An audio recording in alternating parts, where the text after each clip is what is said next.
Hello and welcome to the success. What was my? Oh my god! we can't do it. Right, here we go. I think we should. Let's just pause that. Just going to go with it, and if you burst out laughing, this is the one we're keeping in, regardless. So, full disclosure, this is the 20th take of the episode because Ashley pulled her face, and we've just been giggling hysterically like little children ever since. So, welcome to episode 18 of the Successful Mentalist podcast. I think we've calmed down a bit now. In this episode, we're going to be teaching you the tips, the tricks, the tools, the methods, the strategies, and the techniques, and all the other fluff that we teach you to growing your entertainment business and improving your performances. Today is a really, really interesting episode because we're talking about creativity in your presentations. So before we do that, let's bring on the face puller himself, the guy that's ruined the first 20 takes of this podcast episode, Ashley Green. I tell you what, I've wasted at least 20 minutes of our day. It started by pulling a funny face. I thought it'd be clever. Aidan done the interview, the beginning of it. I pulled a funny face, and now 20 minutes down the line, we still haven't recorded the podcast. So anyway, yeah, creativity in new presentations. There we go. I didn't even introduce myself. I forgot to even say who I was. Everyone knows you by now. Everyone knows me by now. I'm Aidan. There you go, job done. There we go. So yeah, this is a super fun episode, what we're going to be talking about today, and it's one that we are, like, the whole presentations and how we actually deliver our stuff so that people are interested in not only ourselves, but what we do is something which we are so passionate about, and making it different from other performers is something we've spent a lot of time thinking about over the past really year, 2 years, and even like during the coronavirus pandemic in the UK, like over the past few months. Like, I know, Aidan, you've pretty much scrapped your material and you've written it from the ground up to best suit and to make people actually interested in your stuff. And I know I've done the same. Like, I've changed it around to make it so much more interesting. So last week we just kind of done like a deep dive on creativity, and especially kind of like looking at tricks and coming up with ideas, but now we're actually doing the deep dive on the whole presentations around the tricks. So if you haven't already, do check out episode 17, which was the episode before you listen to this episode, as you'll probably get a lot more from this once you listen to the last one. So yeah, where do you start? I think it'll be good going from there. When you're working on a new presentation and you actually want to focus on getting people's attention straight away and making them care about what you do and care about your performances. Well, I think that's a great question to start with, to be fair. Why should they care? Why should your audience care that you can read their mind? Or why should they care that you can influence their thoughts or hypnotize them or tell them their middle name? Like, why should they care? Because in truth, for the most part, there isn't really a reason that they should. It's really, for me, that's one of the first questions that I ask myself when I'm writing my presentations and trying to fit how I'm going to present something. I actually think, like, how can I make this useful in such a way so that they'll appreciate and actually be involved in what it is that I'm sharing. So we don't get this passive kind of just watching. They're actually part of the experience. They're part of the mind reading themselves, whether they're being or having their mind read or whether they're just being a spectator. So that's really the most important question. Why should they care? And if you can find a way of doing that, then everything like gets easier. So to give an example to that rather than just a generic question, there is a routine in my show that, again, you guys are familiar with if you're frequent listeners to the podcast or the TSM stuff. I love the Which Hand game, which is quite simply somebody hides an object or a coin inside one of their hands and I've got to guess where it is. Now, on the face of it, it's a pretty flat, meaningless game. It's literally just a 50-50 guess. So when I ask myself the question of why should they care, there really isn't, like they shouldn't really. It's like, okay, cool, Magic Boy can guess a hand a couple of times in a row. It's great. So my first step in that sort of perspective is to think, right, well, how can I give them an emotional investment? How can I give them, because I say emotional investment, I think if you're aiming to use people's emotions and bring in emotions into your performances, whether overtly or just covertly, that's when you're going to get that level of interest. So I ask myself, like, how can I get them tied into the routine or give them an emotional tie-in? And one of the easiest ways for the Witch Hand game that I found that was to literally say, here's 20 quid. If I get it wrong on any one of these 3 games, the money is yours. And I open it up like that. I put it as like a gambit, a bet, because then they've got this tie. It's like, oh my God, I could be up for 20 quid here. And they actually have that emotional tie in there because it's a game, it's a challenge, it's a bit of fun. And then everybody else tends to be like, oh my God, like they pick sides, and it turns it into this little moment. So again, I don't want to talk for too long on that, but that's just one simple way. I find out what it is that your audience can be interested in, and find a way of giving that to them. Yeah, great tips. And, well, I mean, there's not going to be anyone that's not interested in trying to win a 20 quid. But do you link this in with, like, the psychology you've studied as well? Like, are there any kind of resources you can give people straight off the bat, talking about, like, emotion and getting people interested from what you've read? I think just on a flat level surface, like, if you're...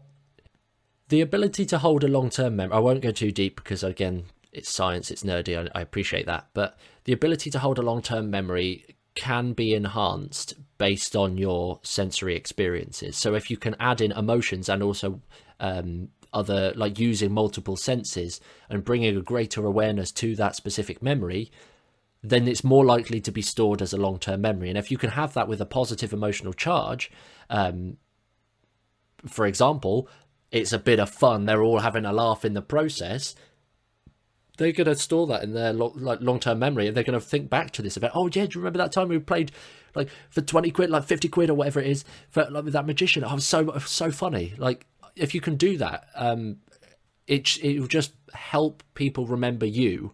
And again, you can link that in with your character and all of these other things. But in terms of like resources, if it's something that you're interested in, I would advise just simply Googling it, having a look around at the importance of emotion, and the important how to create a good memory.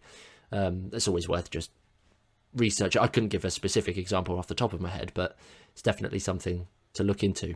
Oh yeah. Well, there's loads of stuff that people can read online about that then. But you know what, the one thing I want to bring this up kind of near like the beginning of this podcast. So one thing I hate about a lot of magicians and mentalists is when you kind of present this sort of question to them and you say, why should people care? And they go, oh well, my tricks are amazing. Oh well, my tricks will get people talking and leave lifelong memories. And it's like, it's so trick focused nowadays, and I think this is a problem we kind of notice when we set up TSM from the start. Like, no one's thinking deeper, no one's actually thinking about all of the other things, like how to actually play with emotion. Like, not just doing what most mentalists do and saying, oh, well, you know, these tricks connect with people. No, it's like actually looking deeper and like looking at the psychology behind it and actually having people interested in you, like, because of all that. And that's why I don't like a lot of mentalists and magicians' performances, because it is so trick heavy. And I think... And that's why, in my experience, I've had a lot of people come up to me and say, especially older people, say, oh, no, I don't really like magic. And I think that is because the types of magicians they've seen is just trick. More tricks. Big finale of tricks. And it's like, there's no substance. There's nothing else there. There's nothing which can really engage, inspire. Well, here's a thought. How many times have you been at a gig only to have the guests at the gig say, oh yeah, I saw a magician at someone else's wedding, yet they can kind of describe maybe one of the tricks, but tell you nothing about the name or the type, like the magician themselves. Exactly. We don't tend to stick in people's memories, whereas the trick, we put so much pressure and so much height and importance on the trick that, and again, it's not like a life-shifting trick. It's not something that people go away thinking like, oh my god, this trick has just changed my life kind of thing. It's like, oh cool, yeah, this guy made a lemon appear in my hand, or he made my banknote disappear into a lemon, or oh yeah, he guessed my PIN code. Like that's it. That's sort of the level.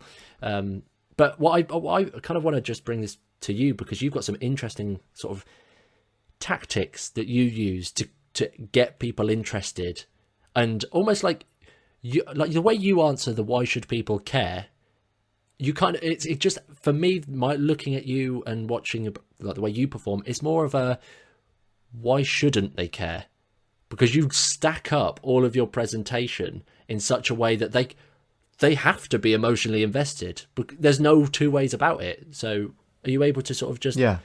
Well, by the time I approach a group, they want me to perform. Like, the asking for people to actually... Well, you can probably hear a plane going past now. Look at that. Recording on a hot day with the windows open. But no, like, people, I feel, should really want you to perform by the time you go over to them. And even down to what you were saying a moment ago, I want to touch on your previous point first about getting people to actually remember you. When I do any performance anywhere, I don't want people going away thinking, that guy was crazy, he guessed my son's name and knew everything about him. I want them to be like, oh my god, Ashley Green is mental. And I stack everything up in my performances to actually allow that to happen, you know? When I introduce myself to people, I use a tactic I used to do when I was working in sales. I say, hi, my name's Ashley Green. It gives me an excuse to mention my first name twice, so it's kind of like, by saying your full name, it gives you that authority figure, and it's setting up all of these little tactics to help get people to remember you. And when I perform, I'm so unique compared to really any other magician in my area that I stand out like a sore thumb, and people can't not remember me. So I think that's the important thing, is we said it straight off the bat with TSM in our 10 tips to improve your mentalism PDF, mailing list exclusive, www.thesuccessfulmentalist.com/free. Also download our other free book, COVID-19. But that aside, we put that in there from the start. Be someone special. It's the advice that Uri gave us. People want to talk about someone special, and that is why people go away and talk to me. So that's the first bit, which I always plan. I want people to remember me. And secondly, how do I get people actually interested in what I'm doing before I approach them? And my approach when I'm doing any sort of close-up is I am a massive creep. It's so simple, but it really, that is literally the best description of the way Ashley performs right now. It's not even funny. Well, picture this. Imagine that you're there, you're at a gig, you're not performing, you're just one of the guests, and then this person just kind of stands away from you, stares straight at you. When you turn around to look at him, he just continues staring. And as soon as someone catches eye contact with me, I pull out a little billet, a little piece of paper, and I draw something on it while staring at them. And I smile, and I laugh a bit. And I smile again, and I fold it up. I blow on it, I make a big act, I put it in an envelope, and then I just start writing on the envelope. And at this point, the whole table is like, what the hell is that creep doing? What is this? So good. And at that point, they're now interested in what's on that piece of paper. And that means they're interested in me, because to be able to see that, they now have to ask me to show them. I approach the table and I'm like, can I leave this with you? Who's going to say no? I've stared at them for a solid 1 to 3 minutes, scribbling stuff down. No one has ever turned me away and said, oh no, I don't want that. They're like, yeah, what the hell is it? And I place it down, and I've got my in straight away. Whatever I perform from that moment onwards, I understand my character, so the tricks flow, the presentations flow with all of that. But that first off, that in, people now care. People are now emotionally invested. People, whenever I do that, even if I have the most skeptical people, even people that downright hate magicians, they love that, because I'm not coming across as a magician. I'm not going to be, hey guys, you want to see a cool card trick? I'm just coming across and I'm like, can I leave this with you, after they've seen me scribble, So now there's that intrigue and that mystery and all of this stacked up. And when I link that into then, what I mentioned a moment ago about saying my name and going from that, and then, trying to get people to remember me throughout and try and make it memorable, this all stacks out. So now people are going to go away and be like, we saw this hell of a creep, Ashley Green. Have you seen him? That's what I want. So here's like an intro. We've not spoken about it in this sort of context, but do you think that, sure, I mean, I would argue that yes, we have to be a little bit obsessive over having good material and good tricks. Like if we can do that, then we're fine. But then do you think once we've got those baseline tricks in place, we should switch from a trick mindset immediately to almost like an ego-driven mindset? In that, not that we're trying to be big-headed, but we're trying to do everything we possibly can to get ourselves and our characters and our presentations inside of the audience's heads and locked in there. Do you think that's where the focus should be? Yeah, I think there's a fine line when you say ego. I think putting your ego on too much can really put people off you. Especially if you come across as this amazing person straight away, like that can be quite daunting for like people, especially in a close-up situation. You might get away with that more on the stage, as in like close-up. But yeah, I would strongly argue, like, if you haven't already, you should be thinking about how in your presentations people can actually go away and start remembering you. And this isn't really taught anywhere. Like, we've evolved as magicians to just want the tricks, and now from shops we're supplied the tricks, and the more important information about the theory is lost, sadly. So, like I say, it's something we're trying to bring back with TSM. That's brilliant. I mean, just to quickly touch on something that you mentioned, obviously you're not going at this from a place of like huge ego, big-headedness. You're trying to force yourself into people's like something that some listeners may find useful is looking into what's known as the Johari Window. It's a communication model. Literally made up of two people, one called Joe and one called Harry. Joe, Harry, hence the name. But it's their model of communication, which in short means you should try and reflect the energy of the group that you're with in order to best communicate with them. So it's a really good communication tool, but also you can apply this into your presentations in that, sure, you might still want to stare at them like a creep for 5 minutes before you even walk over.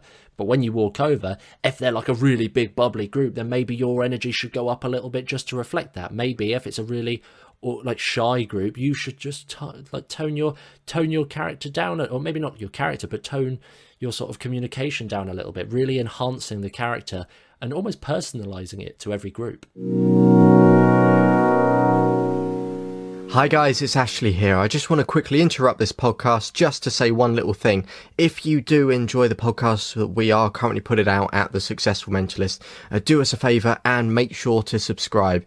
It will honestly help us out. It will mean the world. It will help with our stats and rankings, which mean that we're then shown to more magicians and mentalists around the world. And we want to try and help as many people as possible with these podcasts. So honestly, if you could subscribe, it would mean the absolute world to us. Anyway, back to the podcast. So to sort of, I want to get this really specific here so you guys can actually listen and instantly start thinking and applying some ideas. So let's talk about some specific presentational elements that people can actually consider and start doing straight away.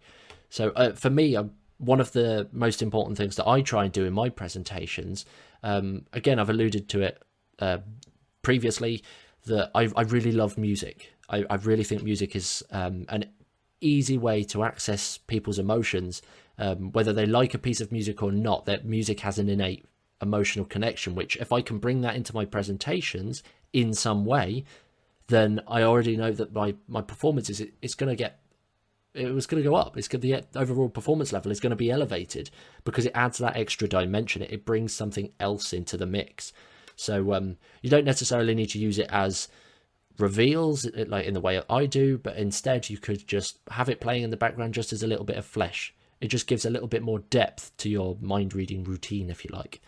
But another approach is to try and turn whatever it is that you're doing into a visual spectacle. And what I mean by that is that mentalism, for the most part, is very linear and there's not a lot to look at. It's very much someone's thinking of thought over there, and now it travels and suddenly, or it doesn't even travel, now you know what that is. That's like it. That's the level we're at. No one can really see anything other than you turning around a whiteboard or a notepad or something. So instead, turn it into a visual spectacle. get people involved, get people physically moving around. Like one of the things that I'm playing with and I'm absolutely loving at the minute is getting in the audience, getting people in the audience, moving my audience. And again, that doesn't just go for stage work. Do it up close. Up close, if you can create this sort of atmosphere and get people standing up at tables, and which I know a lot of other performers actually do, standing up at banquet tables and doing work on like performing like that, and bringing people to different elements of the room, and bringing, like I know you bring groups together, actually mold this to your to your own sort of space and your own sort of, what we should be doing is we should be striving for our own theatrical output. And I know that sounds wordy, but we want our presentations to be the best. So whatever you have in your head, however you want this trick to look, however you want this routine to look, however you want to be remembered, just do it. And I think, as a slight side note, we're in a golden opportunity right now that we can test anything we like. Literally anything. We can do it. And if it doesn't go well, if it doesn't land, if it really doesn't play well, we blame COVID. We say, like, we can move people across the room. You can literally, if people ask questions, you just say, oh, you just, social distance or whatever. You can use this pandemic. Like, it's probably one of the best things hidden in amongst one of the worst things like the world has had, and especially for glad you finished that sentence there. Yeah, I did. Like, please don't cut this audio, anybody at home. But you get the idea. We can test, and just whatever you have in your head, try and make it a visual spectacle, make it look good. Maybe not necessarily with props, but if you want props, sure, but just try and find a way to make it look good and move, like, play with that, make it look and sound good. Like I said earlier, if you could bring multiple senses in, it's more likely to be remembered in the eyes and the ears and the memory of your audience. So if you can have a bit of music playing in the background, or you can play with sounds whilst you're moving, like you've put people in a slightly weird physical position. I don't know, maybe you want to do something with smells. I don't know. Just try and find these other ways to add extra dimensions and make it a theatrical piece, even if you're just revealing somebody's PIN code. Yeah. I always think it's great to look at what magicians are doing and just try and do the opposite. Just try and stand out. And the point you make there as well about how you want people to remember you, I think that's probably the baseline start of this kind of creative process with your presentations. Write down on the piece of paper, what do you want people to remember you by? And then everything else that follows should directly benefit that key point at the top. And that will help kind of refine the whole process. And I think that's a real golden piece of advice there. Well, it's actually what I do in my stage work. Like, again, I know that I've spoken to you about this and maybe a couple of other people, but again, I've been rewriting my stage show, and I've got kind of a new process to writing my shows and actually adding the tricks. That's the 5th of 8 steps. The tricks are almost the last thing to actually come into my shows.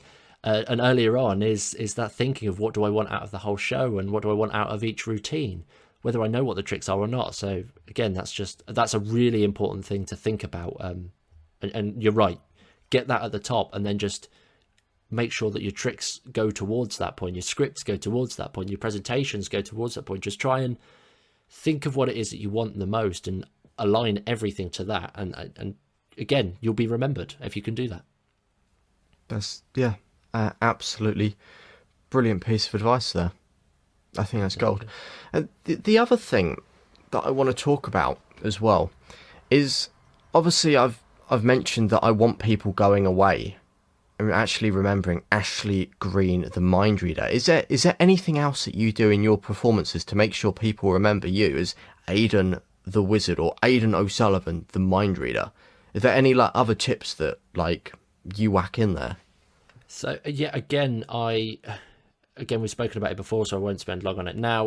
When I approach groups, I approach with a deck of cards to make people think I'm a magician, and I say that I'm a kind of magician. And people ask, what do you mean kind of? And it gets a laugh. It says, well, actually, I'm a wizard. Well, actually, I read people's minds. And I just turn it into a joke at the end. Like, if I write down a reveal on a business card, I will hand it to them. Sometimes people will make the organic joke and say, oh my God, you're literally a wizard.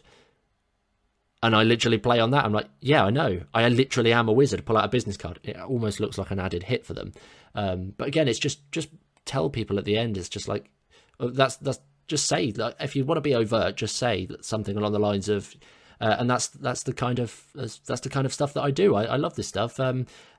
My name is like, just I don't know. Just for me, it's really hard because I play it situationally, and it's very much in the moment. But I try and just throw your name out there. Just be like a real, genuine person to other people, and you'll get it in return. It's just the way it works, for the most part. Oh, yeah. That's absolute gold. Wow. Yeah. It's talk to people. I'm not sure that's gold, but if that's gold, then take it and run.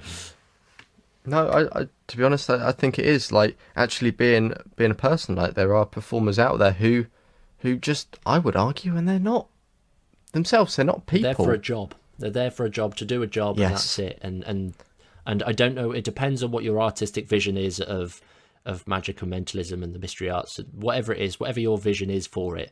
I think that's a really important point, actually. And I know this is slightly off topic from creativity and presentations, but it depends how you see it. Because if you see it as your work, this is your sole income, this is your job, then chances are you're going to neglect the overall product because you're just there, you're hustling to do the job, and you're going there where actually you want to be thinking a little bit deeper. Think about your presentations, try and be a little bit more creative. And again, we mentioned it in the last episode, just write everything down and spend time talking to other people. Find out what you like about other people's performances, find out what they like about yours, and just get feedback from your audience as well. That's another piece. But I'm conscious that, this episode, we had planned to talk about creativity and presentations, and we've spoken about a load of different things. So hopefully there's actually been some form of useful knowledge in there for listeners. And if you have any questions on any of this or any parts of mentalism, magic, your own business, you can always drop us a question at absolutely any point.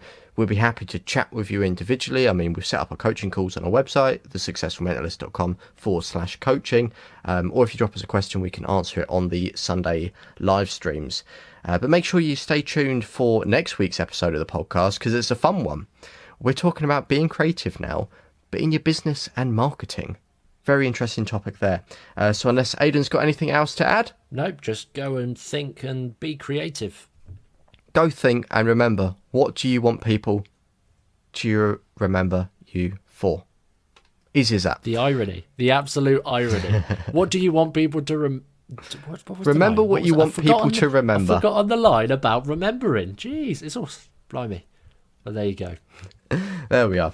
Well, as always, guys, if you did enjoy this podcast, make sure to leave a little review. It really does help us out. It's great to see your feedback, and it also helps other people out as well when they're deciding on the next new podcast to listen to. So honestly, if you enjoy this, just spend the extra 2 to 3 seconds leaving a little review at the end. And we'll see you next week for episode 19, where we talk about business and marketing, but being creative in those. We'll see you soon.